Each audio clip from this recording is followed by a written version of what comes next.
Hey everyone, and welcome back. Today we're going to do a deep dive into something I've always found super interesting. Oh, yeah?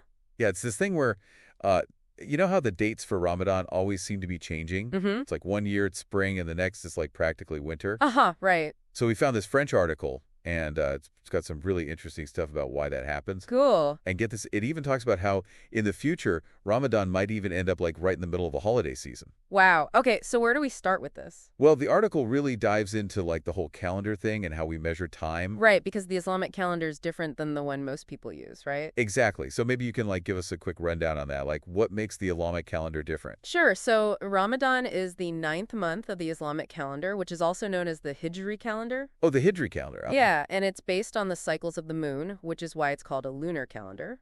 Right. I remember learning about that. It's like the opposite of the Gregorian calendar, the one most of the world uses, which is all about the sun. Yeah, exactly. And that difference, like whether you're following the moon or the sun, that's like the key to understanding why the dates for Ramadan shift around. I see. So a lunar year is about 354 days long. Oh, wow. Okay. Which means it's a whole 10 to 12 days shorter than the solar year. Whoa, that's a big difference. Yeah, and it's that difference that causes all the shifting around in the Gregorian calendar. So that's why Ramadan starts earlier every year. It's like it's moving backwards through the seasons almost. Right, like one year Ramadan could be during a heat wave, and then a few years later it's the middle of winter. Right. Exactly.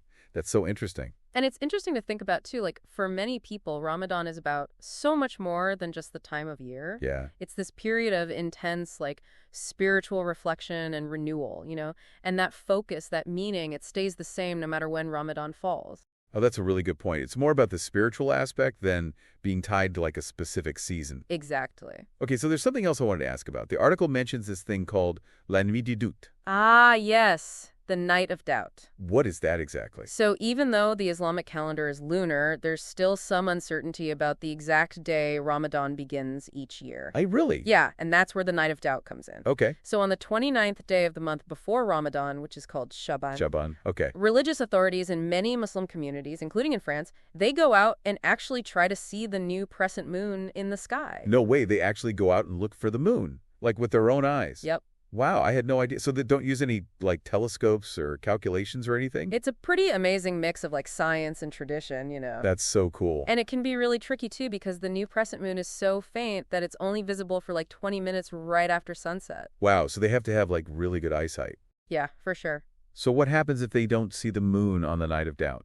Then they wait another day and try again the next night. Oh, wow. So there's like this whole period of anticipation and excitement leading up to Ramadan. Definitely. It's a big deal for a lot of people, and it just goes to show that even today, with all our technology, we still rely on like human observation to mark some of the most important events in our lives. That's true. So it's not just about science. It's also about like tradition and community. Exactly. There's this other super interesting thing that article mentioned that I want to bring up.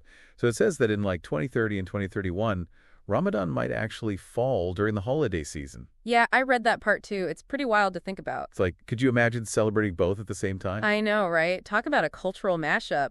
But it really underscores how different cultures, with their own unique calendars and traditions, experience the year in such different ways. That's a really good point. Okay, so to wrap things up, the main reason why the dates for Ramadan change every year is because the Islamic calendar is based on the cycles of the moon, not the sun. Exactly. And that 10-12 day difference between the lunar year and the solar year really adds up over time. It really does. And, this whole thing has got me thinking, like, how does understanding a different calendar system, like the Hijri calendar, change our own perspective on time? Yeah, it's a good question. Like, does it make us think differently about the events we celebrate or how we mark the passing of time? It's definitely something to ponder, don't you think? Definitely. It's like a whole new way of looking at things. Right. Well, that's about all the time we have for today's deep dive. Thanks for listening. Thanks, everyone. And be sure to check back next time for another fascinating exploration. See you then. Bye.